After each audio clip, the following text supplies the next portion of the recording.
नमो बुद्धाय। प्रियदर्शी अशोका, सम्राट अशोका, जय भीम साथी। भगवान बुद्धा एंड हिज धम्मा, भगवान बुद्ध और उनका धम्म।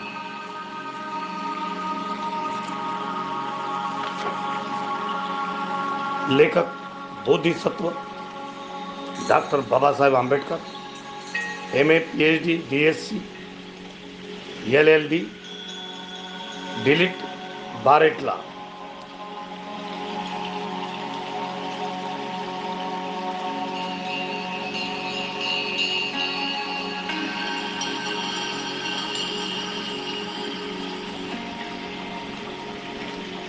जन्म 14 एप्रिल 1891, महापरिनिर्वाण 6 डिसेंबर 1956, धम्म दीक्षा अशोक विद्या दक्षिणी 14 अक्टूबर 1956। प्यारे दोस्तों, बुद्ध उपासक उपासकों, सभी भारतीय लोगों को और पूरे देशवासियों को मैं डॉक्टर सच्चिदानंद फुलेकर, आदरहोम नियर दिखिया भूमि में आपका हार्दिक स्वागत करता हूँ।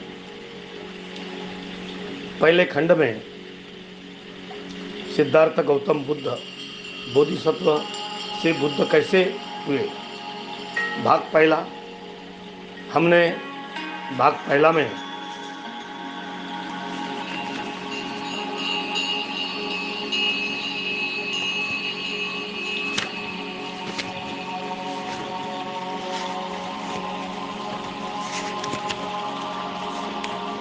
बाबा साहब ने लिखी हुई प्रस्तावना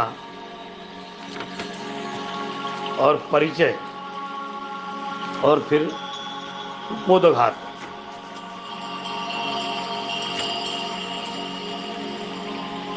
भगवान बुद्ध की और उनके धम्म के पहले पेज से जन्म से लेकर परिवर्जा तक हम बातें की।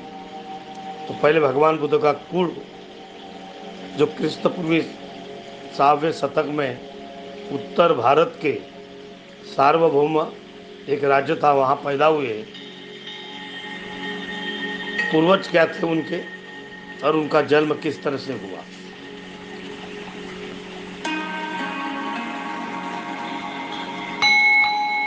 दोस्तों,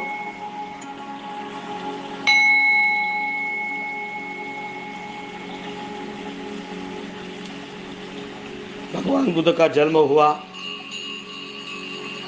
पुत्र जन्म के बालक का जन्म क्रिस्त पूर्व 563 वैशाखी पूर्णिमा में हुआ। सुदोधन और महामाया, उनका विवाह होकर बहुत दिन हुए थे, परंतु बहुत दिन के बाद में संतान प्राप्त हुई।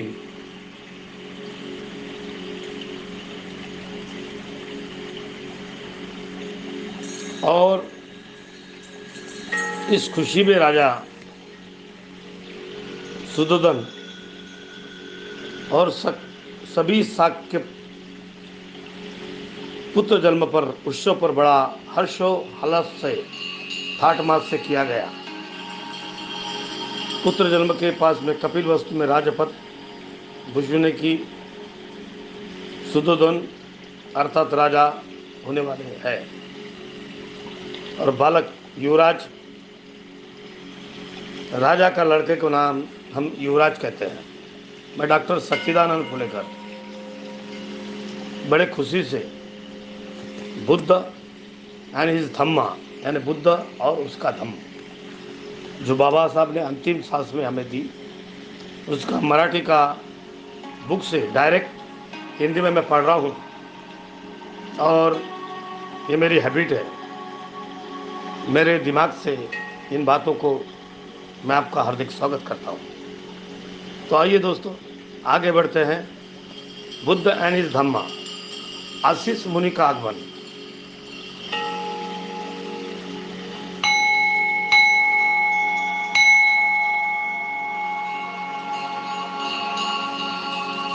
आशीष मुनि का आगमन जिस टाइम पर बालक का जन्म हुआ, आशीष नाम का एक महान तपस्वी ऋषि हिमालय पर्वत पर रहता था। आशीष अतीश ऋषि ने उन्होंने देखा अंतरिक्षा में देव बुद्ध उनके शब्द की घोषणा कर रहे हैं और उनका प्रतिध्वनि चारों तरफ उमड़ रहा है। उन्होंने देखा कि अपनी वर्षभूषणें घूमकर इधर उधर हर्ष भर से घूम रहे हैं। उन्होंने विचार किया कि जिस ठिकान में बुद्ध ने जन्म लिया है मैं वहां जाऊंगा। मैं वहां क्यों नहीं जाना चाहिए, इसका विचार उसने किया। आशीष ऋषि ने असामान्य दृष्टि से सर्व जम्बूद्वीप में निरीक्षण किया। तब सुदोधन के घर पे एक असामान्य बालक का जन्म हुआ और आशीष अंतरिक्ष में सभी देव हर्षभरित हुए हैं, ऐसा उसको दिखा।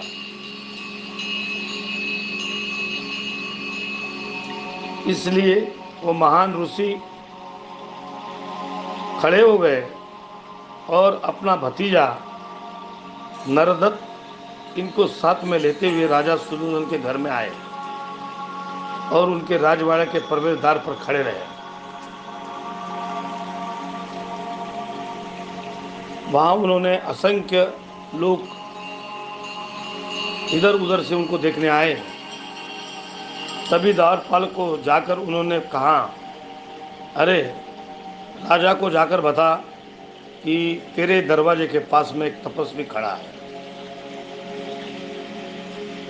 तभी वो द्वारपाल सुदोधन राजा की तरफ गया, हाथ जोड़कर बोला, महाराजा अपने दरवाजे पर एक वयोवृद्ध ऋषि आकर खड़ा हुआ है, वो आपको मिलने की चाहत रख रहा है।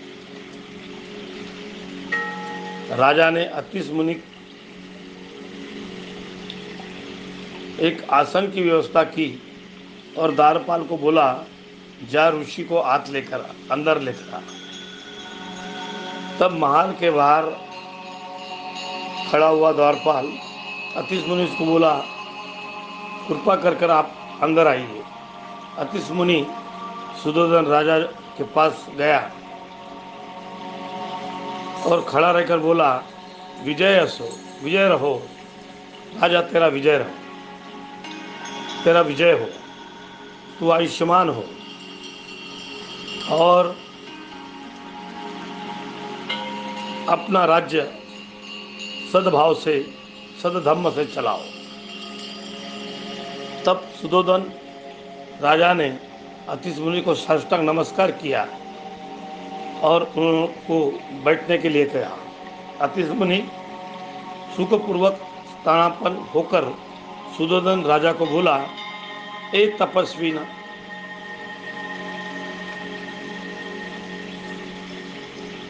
सुदोधन राजा बोला, ए तपस्वी, इसके पहले मैंने आपका दर्शन नहीं हुआ ऐसा मुझे लग रहा है।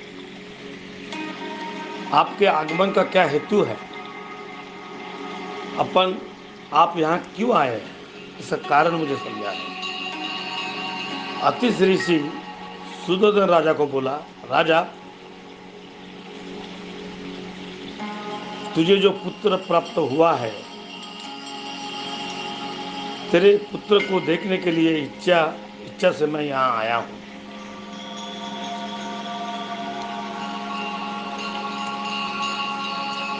सुदोधन राजा बोलने लगा, मुनिवर, बालक अभी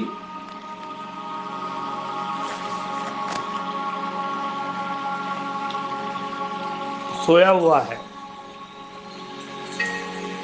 थोड़ा देर आप रुकने की कृपा करिए। ऋषि बोला, राजा ऐसे तोहर महात्मे ज़्यादा टाइम पर सोते नहीं, ये तोहर महात्मे स्वभावत जागरूक रहते हैं।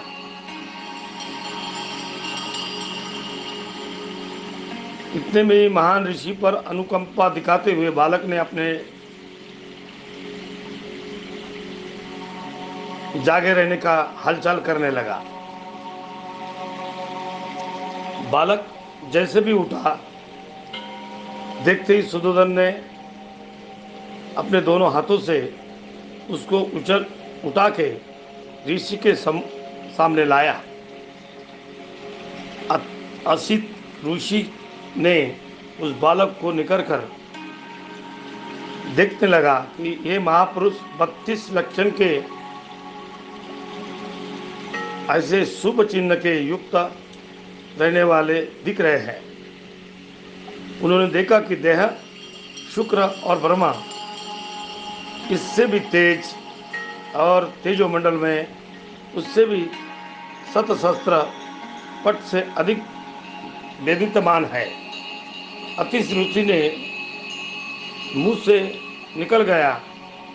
उन्होंने उद्गार किया, निसंदेह यह पृथ्वी पर यह अलौकिक पुरुष अवतार लिया है। इसलिए अतिश मुनि ने अपने आसन से उठकर दोनों हाथों से जोड़कर उस बालक को साष्टांग किए नमस्कार किया और उस बालक के पददक्षिणा डाल दी और अपने हाथों में लेकर ध्यानमग्न स्थिति में खड़े हुए। महापुरुष को 32 लक्षण ऐसे शुभ चिन्ह के वर्णन से मानव मायायान के प्रभाव में भगवंत की काया के सामने लोकोत्तर मानना चाहिए।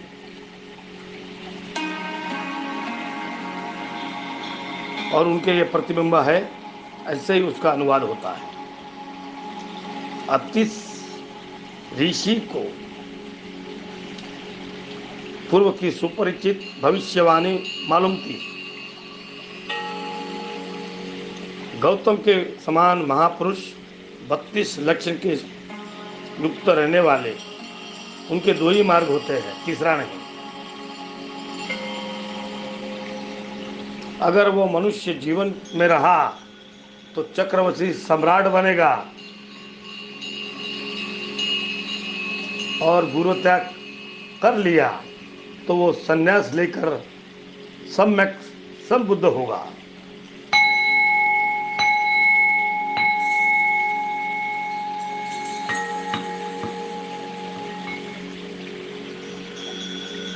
अतिश ऋषि का खात्री होकर यह बालक गृहस्थी जीवन नहीं रहेगा। उस बालक को देखकर आंखों में आंसू लाते हुए दीर्घ निवास डालकर ऋषि रोने लगा। अतिश मुनि अश्रु देखते हुए दीर्घ निश्वास डालते हुए रोने लगा।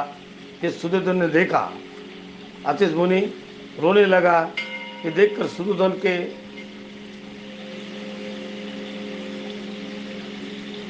पूरे शरीर में रोमांच खड़े हो गया और व्याकुलता से अतिश मुनि को पूछने लगा, हे मुनिवर, ऐसा आप क्यों रो रहे हैं? आपके अश्रु क्यों आप डाल रहे हैं? दीर्घ निवास डालते हुए क्यों आप देख रहे हैं? मेरे बालक के भविष्य निर्विघ्न है या नहीं? ये सुनकर ऋषि बोला, राजा, मैं बालक के लिए नहीं रो रहा हूं, उनका भविष्य निर्विघ्न है। मैं रोता हूं मेरे लिए। राजा पूछने लगा, क्यों, क्या बात है? ऋषि बोला, मैं उम्र में वयोवृद्ध हुआ हूं और मेरा आयुष्य ये अंतिम टप्पे पर है। निश्चित ही बालक बुद्ध होने वाले हैं तो परमोच्च ऐसी सम्यक संबुद्धि प्राप्त होने वाले। इसके बाद इस पृथ्वी पर जो किसने कुछ नहीं किया, ये धम्म चक्र परिवर्तन ये बालक करेगा। जगत के सुख समृद्धि के लिए अपना महान तत्व उपदेश करेगा।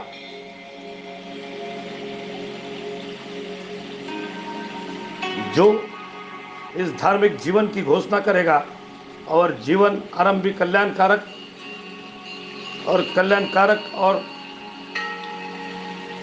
आरंभी से कल्याणकारक, मध्य में कल्याणकारक और अंतिम में कल्याणकारक, ऐसा ही रहेगा। वो शब्द और शब्द का भावार्थ इनका परिपूर्ण शुद्ध और पवित्र ऐसा ही होगा। जिस समान एकादे उम्र के फूल क्वचित ही काल में आते हैं और बड़े मुश्किल से इस दुनिया में दिखते हैं, वैसे ही असंख्य काल के बाद एकादा पूजनीय बुद्ध उदय में आते हैं। उसी प्रकार राजा ये लड़का निसंदेह परम ज्ञान प्राप्त कर सम्यक संबुद्ध होगा और असंख्य जीवन के दुख सागर से लेकर परम सुख की स्थिति प्राप्त कर देगा। परंतु मैं वो बुद्ध को नहीं देख सकता, इसलिए मैं रो रहा हूँ और ये दुख के लिए दीर्घ निवास डालकर मैं धाप से रो रहा हूँ। कारण बुद्ध की पूजा करने के लिए मैं नहीं रहूँगा। तदनंतर राजा ने थोर अतिश्री को, उसके भतीजे को नरदत्त को यथायोग भोजन देकर संतुष्ट किया और वस्त्रदान देकर उनके अवति भवति प्रदक्षिणा लगाया। तब अतिश मुनि और उनका भतीजा नरदत्त, अतिश मुनि अपने भतीजे नरदत्त को बोला, नरदत्त जब बालक बुद्ध बनेगा, जब तू सुनेगा, उनके तरफ जाकर ध्यान मार्ग का अनुग्रह कर, वो तुझे सुख शांति कल्याणप्रद का मार्ग बताएगा। ऐसा कहकर अतिश मुनि राजा की अनुज्ञा लेकर अपने आश्रम की तरफ निकल गया।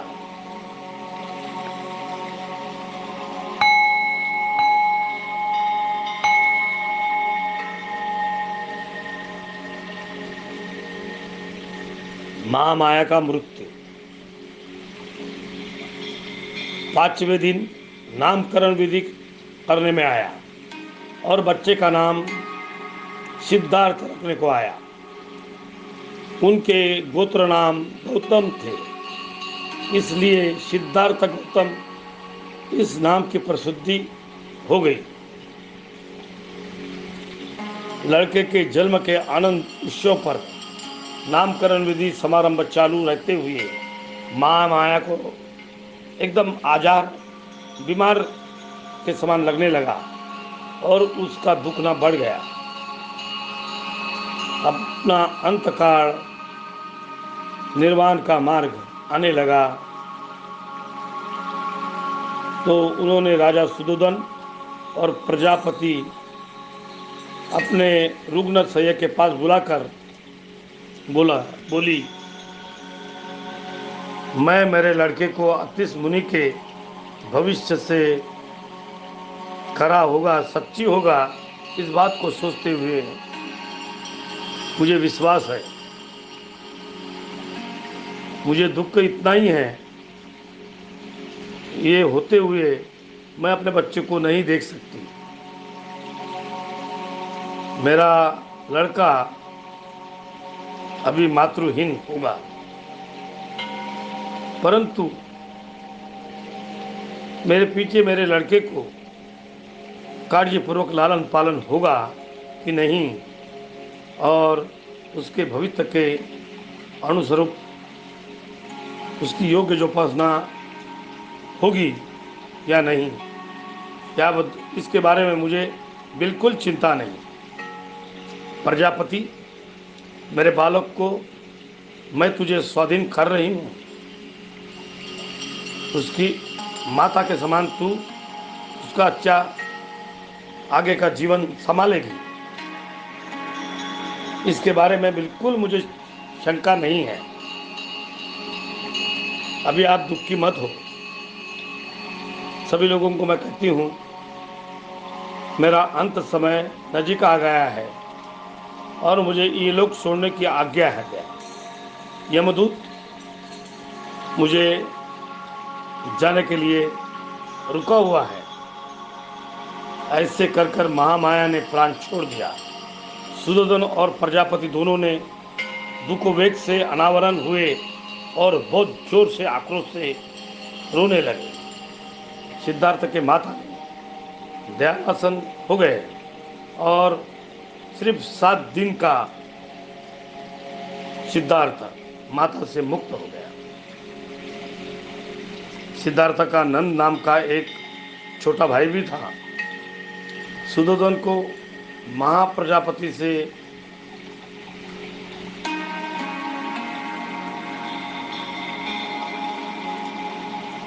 सिद्धार्थ का नंद नाम का एक बड़ा भाई भी था, धटका यानी छोटा भाई था, और सुदोधन ने महाप्रजापति को तो वो पुत्र था।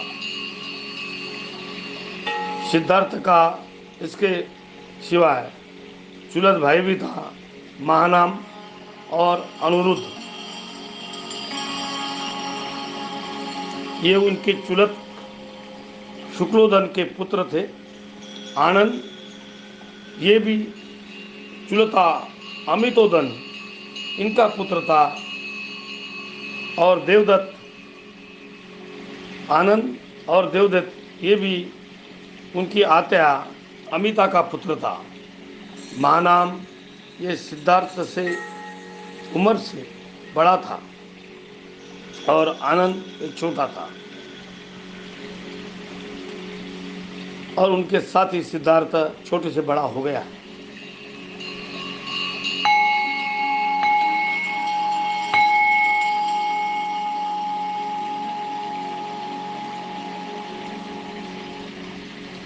बालपन और शिक्षण।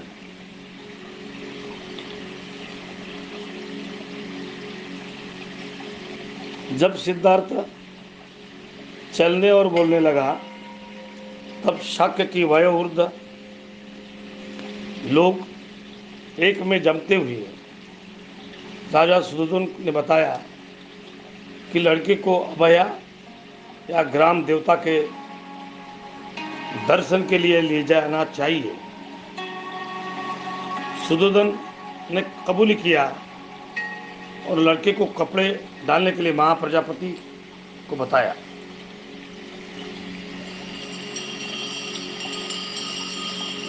वो उसको कपड़े डालकर बाढ़ सिद्धार्थ को बड़े मीठे आवाज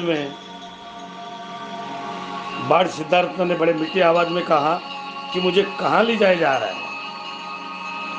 अपने मौसी को उन्होंने पूछा। तब उसने बताया कि अपन नजीक के जो मंदिर है, देवालय हैं, वहाँ जा रहे हैं। तब सिद्धार्थ हंसा। तथापि शाक्य के रीति अनुसार उस देवालय में ले जाया गया।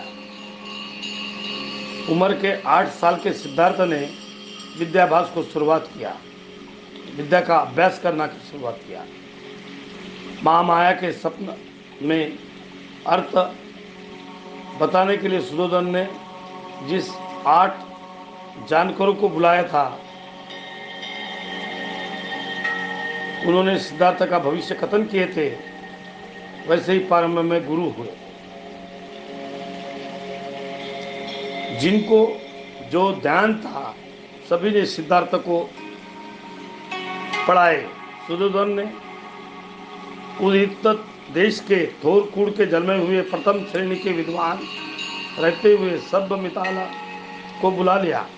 सभ्यमित ये भाषा शास्त्र, व्याकरण शास्त्र, वेद, वेदांगे और उपनिदेशिक इसके सर्वे में पारंगत थे।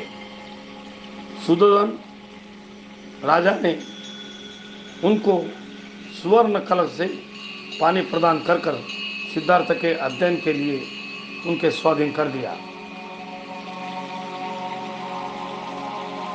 वही उनका दूसरा गुरु था। उनके हाथ के नीचे सिद्धार्थ गौतम तत्कालीन सर्वदर्शन शास्त्र आत्मसात किया। इसके बाद आलार कालाम शिष्य भारद्वाज ध्यान धारने के लिए विद्या संपादन की। भारद्वाज ने आश्रम कपिलवस्तु यहीं रहते थे।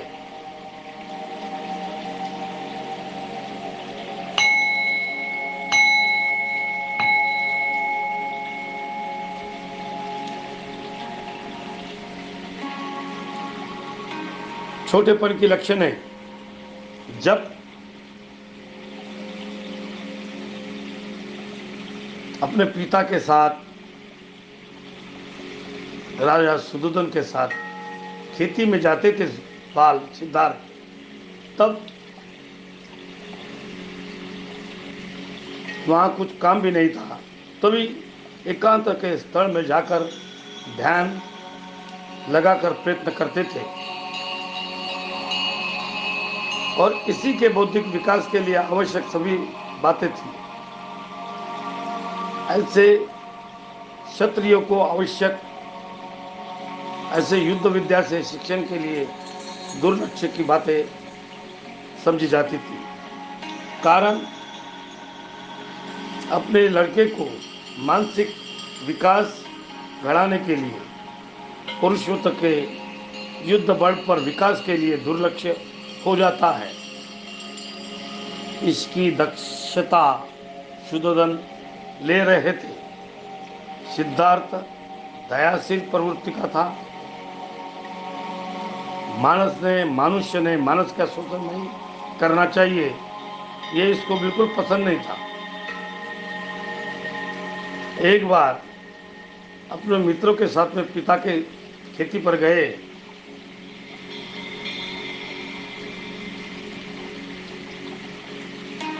तब उन्होंने कुछ वस्त्रों से शरीर को फोड़ने वाले, भाजने वाले, कड़क उनमें जमीन नागरने वाले, बाण डालने वाले, झाड़े तोड़ने वाले इत्यादि श्रम की काम करने वाले मजूर को देखा। यह दुरुस्त देखकर वह अतिशय दयामय से हट गया। वो अपने मित्र को बोला, एक मनुष्य ने दूसरे की पीड़न क्यों करना चाहिए? यह योग्य बात नहीं है। मजूरों ने कष्ट करना और उनके कष्ट का फल मालक ने इस आराम से जीवन जीना, ये कैसा बरोबर रह सकता है?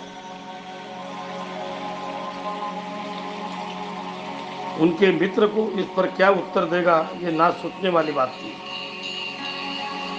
क्योंकि ये जूनी परंपरा विचारों को मानने वाली बात नहीं थी।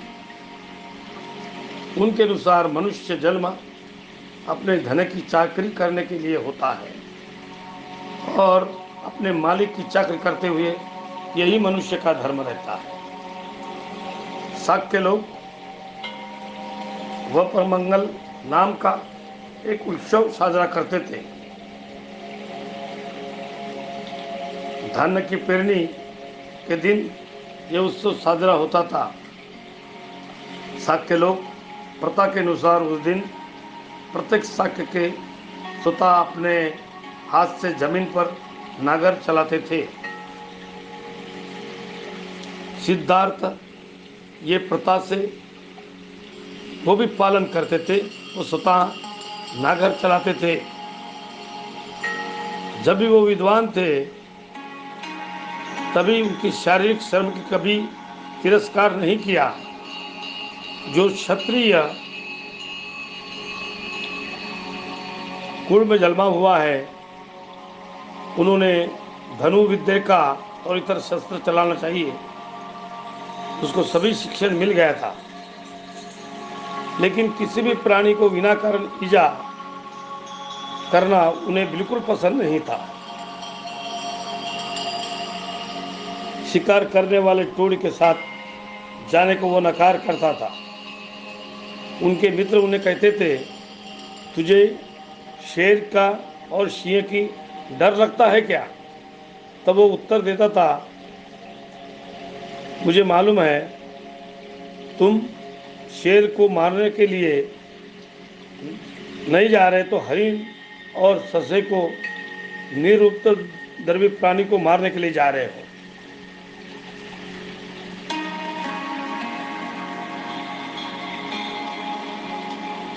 तेरे मित्र कितने बिन चुप निशानेबाजी करते हैं, ये देखने के लिए तभी तू उनके साथ जा। तो उनके मित्र उन्हें आग्रह करते थे। सिद्धार्थ इस प्रकार से आमंत्रण को नकार देते थे और कहते थे, मुझे निरुपद्रवी प्राणी को मारना बिल्कुल पसंद नहीं। सिद्धार्थ की यह प्रवृत्ति के साथ प्रजापति गौतमी अतिशय चिंताग्रस्त थी। उससे वाद डालते हुए वो कहती थी, तू भूल रहा है, तू क्षत्रिय है, लड़ना तेरा धर्म है। शिकार के मार्ग से युद्ध विद्या निपुण प्राप्त होते हैं, कारण शिकार के अचूक नेमबाजी के शिक्षण मिलता है।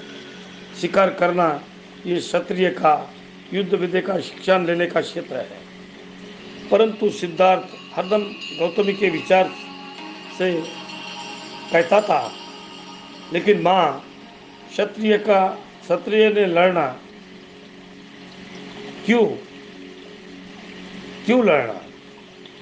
तो गौतमी की तरफ उत्तर नहीं था और वो कहती थी वो उनका धर्म है, इसलिए उन्हें लड़ना चाहिए।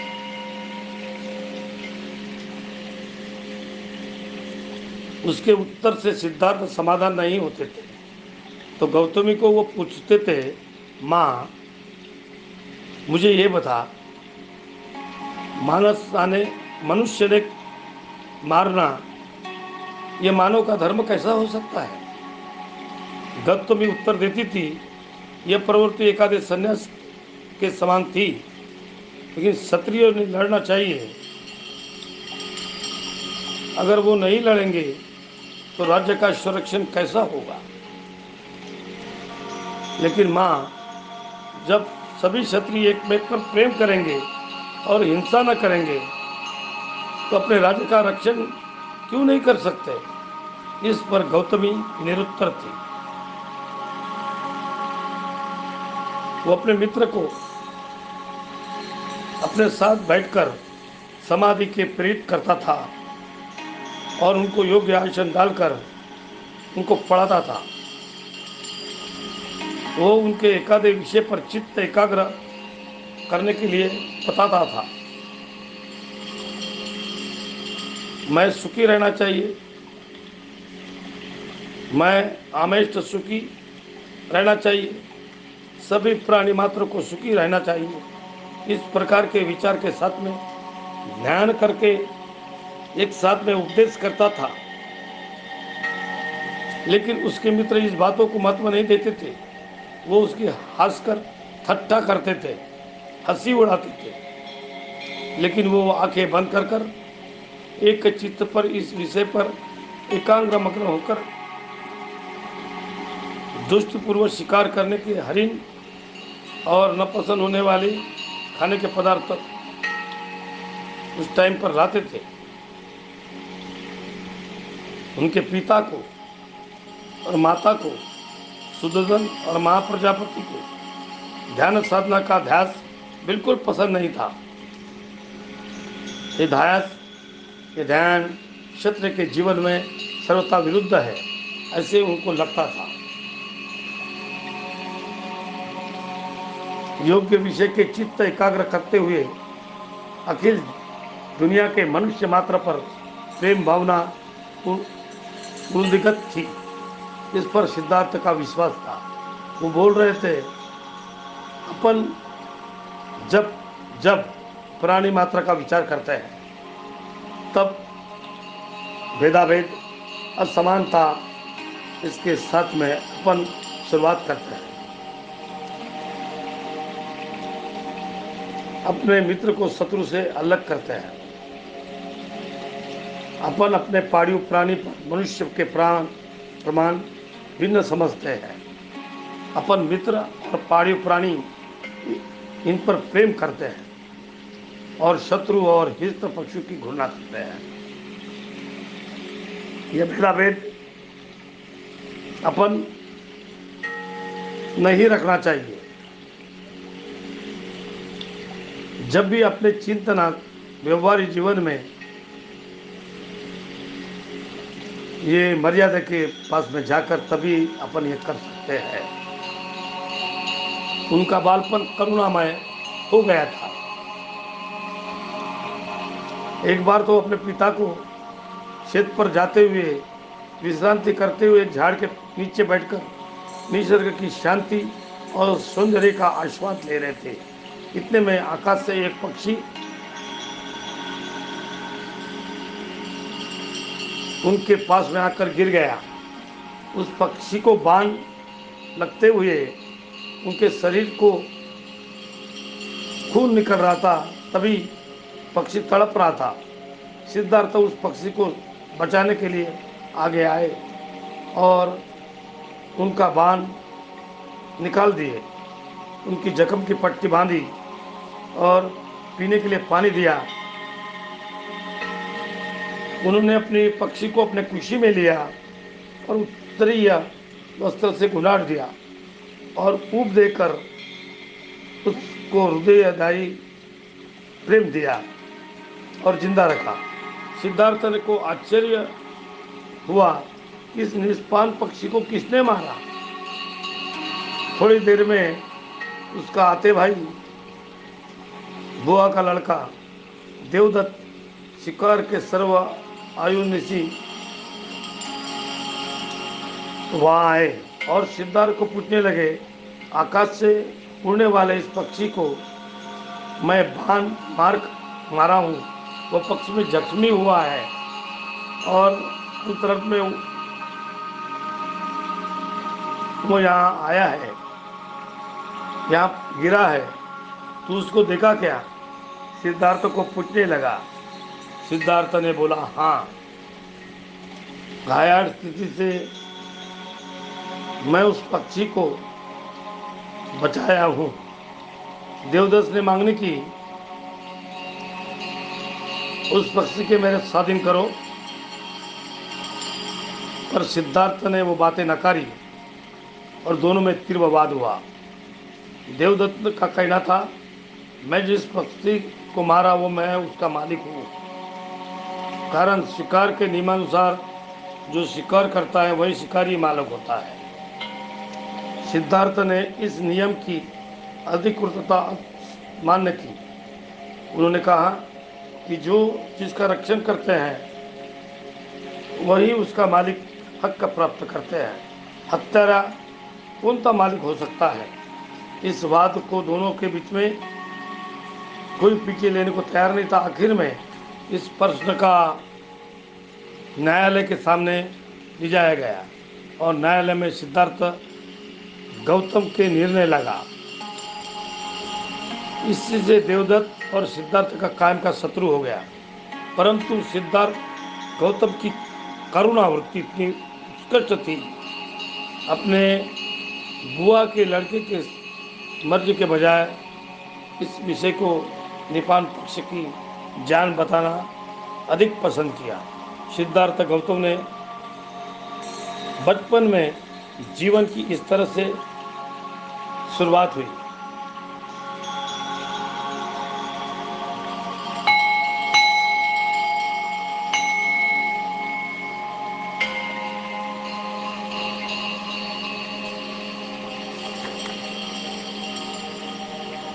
अब विवाह के बारे में,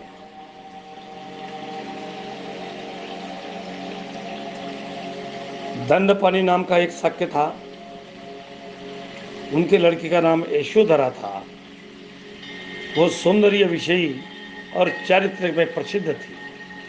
यशोधरा ने 16वें वर्ष में पदार्पण किया था और दंडपाणि उसकी शादी की चिंता में देख रहा था।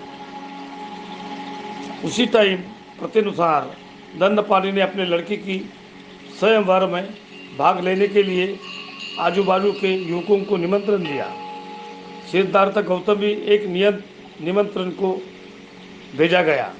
सिद्धार्थ गौतम को 16 वर्ष की पूर्ण हो गए थे और माता पिता के देखरेख के कारण विवाह के ऐसी ही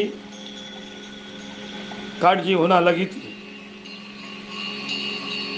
तो उस स्वयंवर को जाने के लिए और यशोधरा को पानी ग्रहण करने के लिए बताया गया।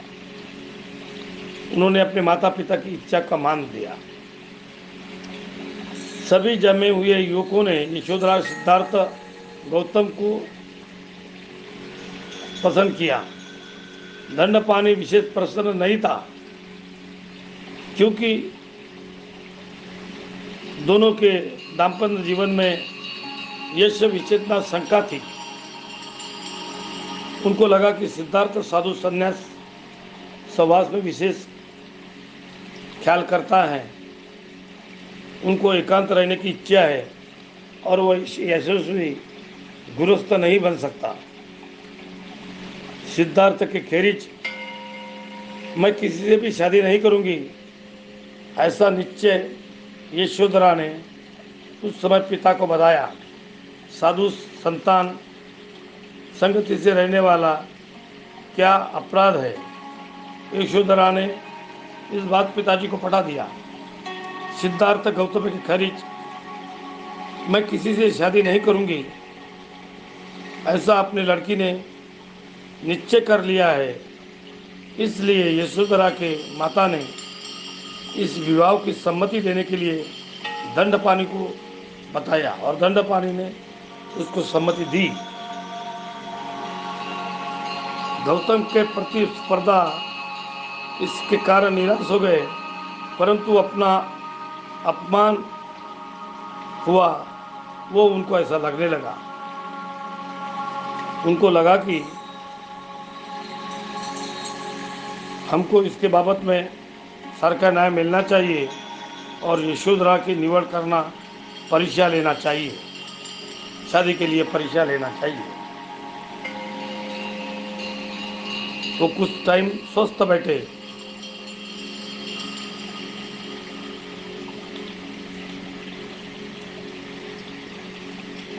और इस तरह से दंडपाणि यशोधरा का सिद्धार्थ गौतम का पसंदी नहीं हो सकती, ऐसा उनको हेतु सिद्ध हुआ। परंतु दंडपाणि जब इस बाबत में अयशस्वी दिखा, तभी उन्होंने धीर करके ये मांगने को पसंद किया।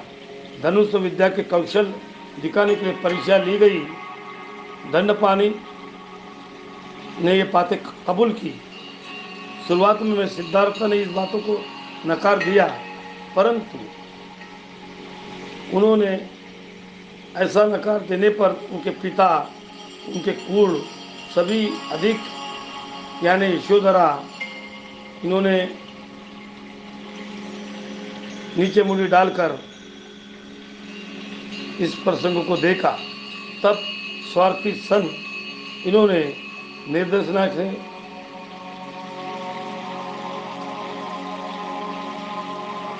निर्देशन दिए। इसके बाद में सिद्धार्थ ने मन का परिश्रम देकर इस स्पर्धा में भाग लेने के लिए कबूली जवाब दिया। स्पर्धा शुरू हुई। प्रत्येक स्पर्धक आड़ी पाड़ी से आते और कौशल दिखाते। गौतम पाड़ी सबके आखिरी में थी, परंतु बिनचुक निशानबाजी सर्वश्रेष्ठ थी। तदनंतर विवाह समारंभ हुआ। सुदोधन और दंडपाणि इन दोनों ने भी आनंद किया और यशोधरा ने और महाप्रजापति को अत्यंत आनंद हुआ। विवाह होकर अनेक वर्ष लौटने के बाद में यशोधरा को एक पुत्र हुआ और उसका नाम राहुल राहुल ऐसा रखा गया।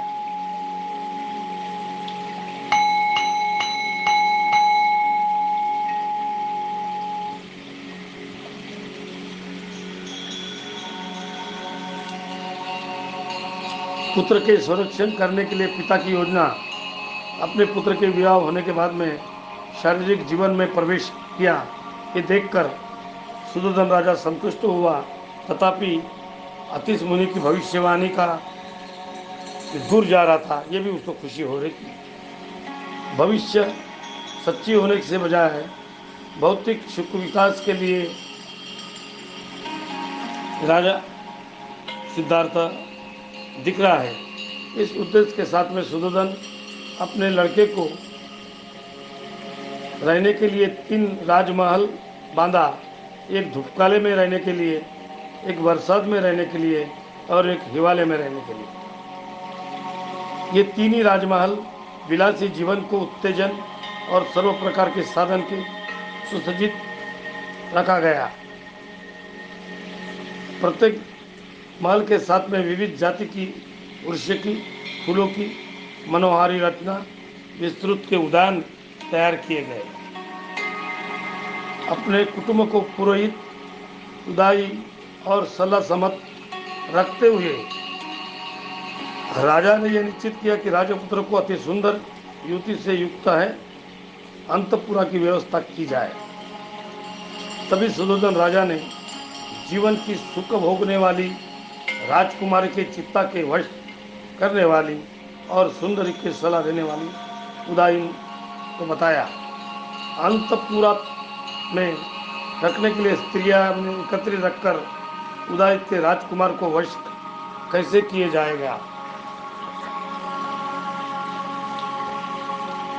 इसका शिकवन दी गई।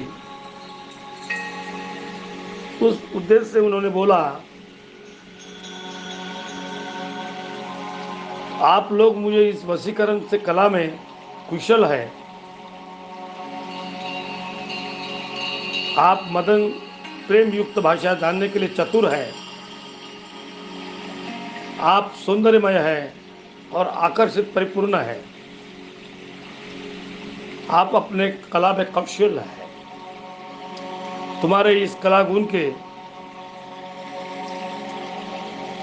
मेरे पास में कोई वासना आप लोगों के लिए नहीं है, कोई शिल्लक भी नहीं है, और इससे मेरा मन आप नहीं जीत सकते। आप केवल स्वर्गीय अप्सरा को भुला सकते हैं और भगवान को भी आप जीत सकते हैं। तुम्हारे कौशल्य में, तुम्हारे नखरेपन में, तुम्हारे शरीर दोस्ती में अप्रतिम ऐसे लावण्य दृष्टि तुम्हारे स्त्रियों में मोहित कर सकते हो।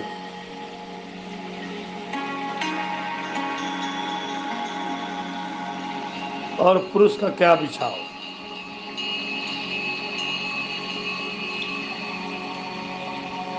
आपके क्षेत्र में आप कुशल है कि तुम्हारा राजपुत्र को जीतने के लिए और उसके प्रेम रंजू में बांधने के लिए तुम्हारा अंकित करेगा, ऐसा साध्य बिल्कुल नहीं हो सकता है। एकादे नववधु को शर्माना चाहिए से संकोच होते हुए, लेकिन आपको ये बातें शोभने वाली नहीं है। निसंचय ये वीर पुरुष महान है, परंतु आपको उनका क्या, स्त्री का सामर्थ्य टाइप उससे भी बड़ा होता है, ऐसा दृढ़ निश्चय हो सकता है।